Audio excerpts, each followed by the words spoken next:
terdiam sejenak dan sempat meneteskan air mata. Melihat begitu antusiasnya umat Rasulullah sallallahu alaihi wasallam untuk belajar tuntunan beliau di tengah cuaca yang juga tidak mudah untuk bisa diikuti. Saya teringat salah satu hadis yang dicantumkan oleh Al-Imam Muslim dalam kitab sahih beliau, nomor hadis 249, diriwayatkan oleh sahabat mulia Abdurrahman bin Sakhr yang dikenal dengan Abu Hurairah radhiyallahu ta'ala anhu. Qala al-Imam Muslim haddatsana qala an Abi Hurairah radhiyallahu ta'ala anhu qala ata an-nabiy sallallahu alaihi wasallam al-maqbarah. Satu kali Nabi sallallahu alaihi wasallam mengunjungi pekuburan, sunnah di antara ziarah, dan dalam tafsir hadisnya pemakaman Baqi'. Faqala Rasulullah sallallahu alaihi wasallam, maka beliau menyontohkan kepada kita sunnah saat datang ke awal kuburan. Kata beliau, Assalamualaikum ya dara qaumin mu'minin.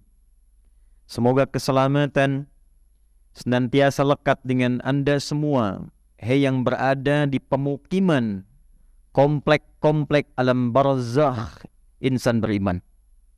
Ini juga sunnah supaya mencari pemakaman di pemakaman yang tempatnya beriman isinya, supaya lebih tenang, nggak berisik nanti dengar teriak-teriak yang lain deh.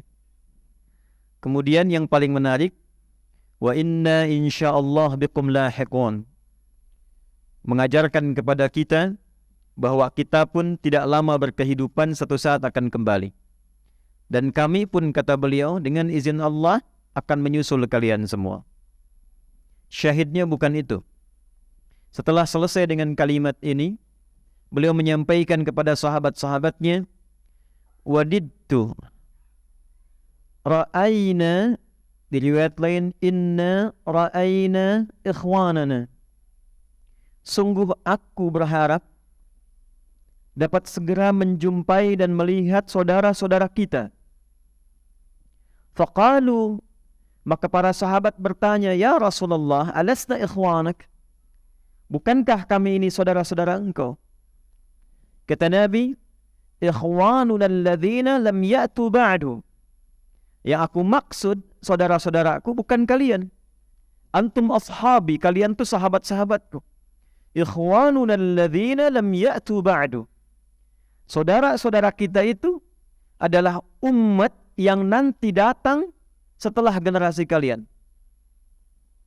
Faqalu, maka mereka berkata, ya Rasulullah, kaifa ta'rifuhum yawmal qiyamati?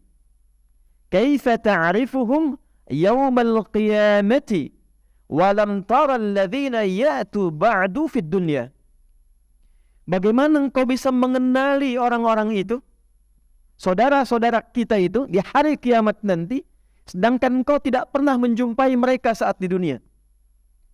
Faqala Rasulullah sallallahu alaihi wasallam, maka Rasulullah sallallahu alaihi wasallam menjawab, ara'aita law anna rajulan lahu khayrun ghurrun muhajjalatun baina dhahri khaylun duhmun bahmun.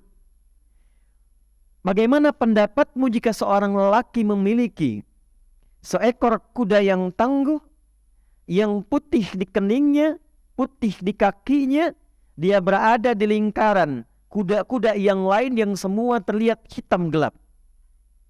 Ala ya'rif khayla, bukankah akan mudah ditemukan? Maka setelah itu Nabi mengatakan, sayyatu ghurran muhajjalina minal wudu', di isyarat hadis lain, min atharil wudu', wa ana atrahuhum 'alal hawd. Mereka akan datang dan terlihat dari sinar bekas-bekas wudunya, dan aku akan menanti mereka di telaga surga. Maka saya melihat antum dari sejak di perjalanan datang untuk menunaikan salat, menjaga wudunya sampai ke tengah-tengah pinggir-pinggir jalan. Satu doa yang saya mohonkan sejak dalam mobil, ya Allah, jadikan semua jamaah-jamaah yang datang di malam hari ini termasuk umat Rasulullah sallallahu alaihi wasallam yang ditunggu oleh beliau di telaga Kautsarnya. Hadis yang terkait terdapat dalam hadis riwayat Abu Daud nomor hadis 3641, disebutkan juga oleh Imam Ibnu Majah nomor hadis 223, disebutkan oleh Imam At-Tirmidzi dalam kitab juga beliau nomor hadis 2862. Sanadnya tersambung kepada sahabat Abu Darda radhiyallahu taala anhu, qala Rasulullah sallallahu alaihi wasallam, man sadaka tariqan yaltamisu fihi ilma sahhalallahu lahu tariqan ilal jannah wa innal malaikata la tad'u ajnihataha ridan litullabil ilmi bima yasna' atau kama qala Rasulullah sallallahu alaihi wasallam. Siapapun yang berangkat dari tempat dia menetap atau dari tempat dia berawal menempuh perjalanan tariq, bukan syari'. Syari' itu jalan luas yang umum. Tariq jalan yang kadang tak mudah ditempuh, kadang berliku, kadang ada macet, kadang hujan. Maka semua tapak langkahnya, kata Nabi, sampai dia datang itu, sampai dia kembali, akan diperintahkan malaikat mencatat semua itu menjadi peringan bagi langkahnya untuk melangkah ke surganya Allah subhanahu wa ta'ala. Dan Nabi melanjutkan, sejak dia berangkat, tiba di majlis ilmu, sampai kembali lagi, maka Allah perintahkan pada malaikat untuk membentangkan sayapnya, memberikan ridha kepada para penuntut ilmu itu. Maka makna ridhan li tullabil ilmi di hadis ini, di antara maknanya adalah, satu, malaikat mengaminkan doa-doanya. Yang kedua, ini yang juga penting, memohonkan ampunan kepada Allah atas istighfar yang para penuntut ilmu mohonkan kepada Allah dari mulai berangkat sampai pulang. Jadi manfaatkan dua hal ini. Kalau datang ke majlis ilmu, yang diperbanyak jangan selfie-nya, jangan gambarnya, yang diperbanyak doanya. Mungkin ini kesempatan antum banyak berdoa, boleh jadi di momen ini Allah ingin kabulkan. Malaikat yang mengaminkan. Dan boleh jadi di detik inilah Allah menginginkan antum menjadi hamba yang dicintainya.